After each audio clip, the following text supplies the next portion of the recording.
Avez-vous déjà eu l'une de ces journées où tout semble aller de travers? Peut-être que votre voiture tombe en panne, que vous perdez votre portefeuille ou que vous recevez de mauvaises nouvelles du médecin, tout cela le même jour. Eh bien, mes amis, accrochez-vous, car nous allons plonger dans une histoire qui porte les mauvaises journées à un tout autre niveau.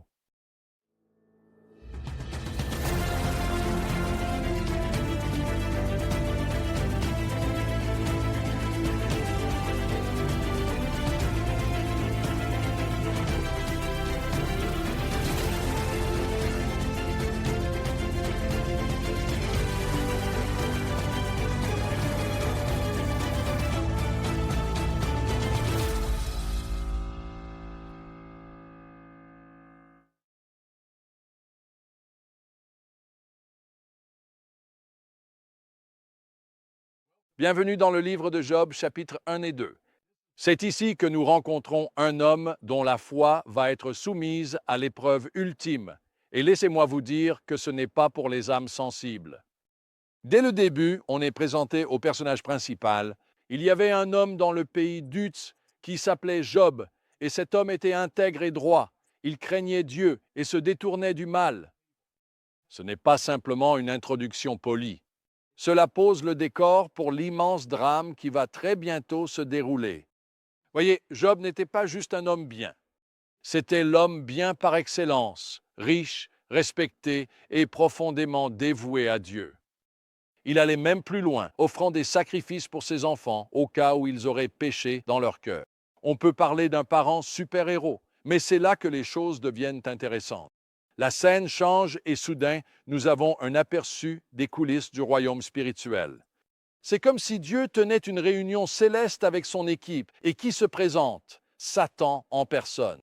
Rappelez-vous, en hébreu, Satan signifie accusateur. Il ressemble plus à un procureur spirituel cherchant à faire tomber le peuple de Dieu.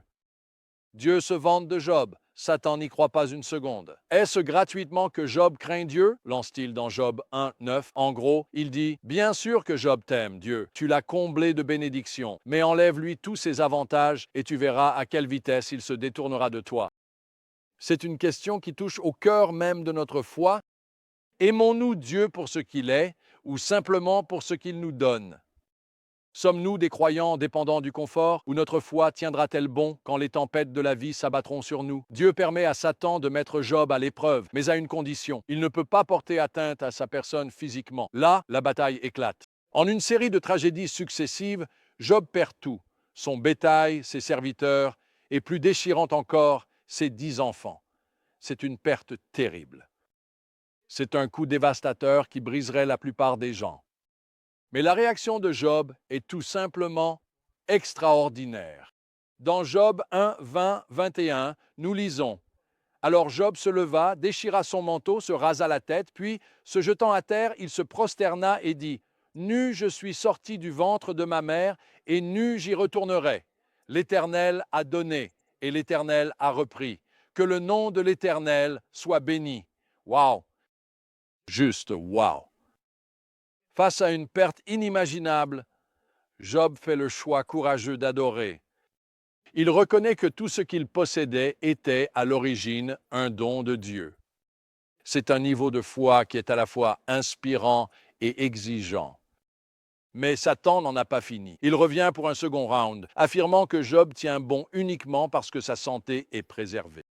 Alors Dieu permet à Satan d'affliger le corps de Job, à condition que sa vie soit épargnée. Job est frappé de plaies douloureuses, terribles, de la tête aux pieds, réduit à se gratter avec un morceau de poterie brisé. À ce stade, même la femme de Job perd tout l'espoir. Maudit Dieu et meurt, lui dit-elle. Mais la réponse de Job est remarquable. Recevrions-nous de Dieu le bien et ne recevrions-nous pas aussi le mal? Job 2, 10. Mes amis, c'est ici que notre foi est véritablement mise à l'épreuve. Il est facile de louer Dieu quand tout va bien, mais pouvons-nous encore lui faire confiance lorsque tout s'effondre? Pouvons-nous encore croire en sa bonté lorsque nos circonstances crient le contraire? L'histoire de Job qui a enduré la souffrance me rappelle un défi que j'ai moi-même affronté. Il y a des années, j'ai décidé de m'entraîner au marathon grec qui se courait sur le parcours original du marathon en Grèce. Je n'avais jamais couru une distance aussi longue et l'entraînement était dur. En lisant tout ce que je pouvais sur la course d'endurance, j'ai été surpris de découvrir à quel point la souffrance et l'entraînement athlétique faisaient l'objet de tant de littérature. Pendant mon entraînement, j'ai appris à dépasser la douleur, à continuer, alors que chaque muscle de mon corps me suppliait d'arrêter. Et le jour de la course, j'ai gravi ces montagnes grecques. J'ai heurté un mur de douleur dont j'ignorais l'existence. À seulement 1 kilomètre de l'arrivée, j'étais prêt à abandonner. La douleur était vraiment insupportable. Mais à ce moment-là, j'ai levé les yeux et j'ai crié vers Dieu, et il m'a donné la force de terminer. J'ai franchi la ligne d'arrivée et me suis effondré, mais la joie d'avoir terminé la course était indescriptible. La satisfaction d'avoir terminé valait bien la souffrance. Cette expérience m'a enseigné une leçon profonde sur la souffrance et la persévérance, et alors que nous parcourons l'histoire de Job, nous allons voir cela se manifester à une échelle encore plus grande. Job était un homme juste, mais il allait découvrir la profondeur de la foi et de la confiance en Dieu, qui ne peuvent être forgées que dans le feu de l'adversité. Nous restons avec des questions difficiles, alors que nous refermons ce chapitre de l'histoire de Job. Comment réagissons-nous lorsque la vie ne se déroule pas comme prévu? Pouvons-nous faire confiance à Dieu même lorsque nous ne comprenons pas ses voies? Nous continuerons à nous confronter à ces questions au fil de notre parcours dans ce livre extraordinaire.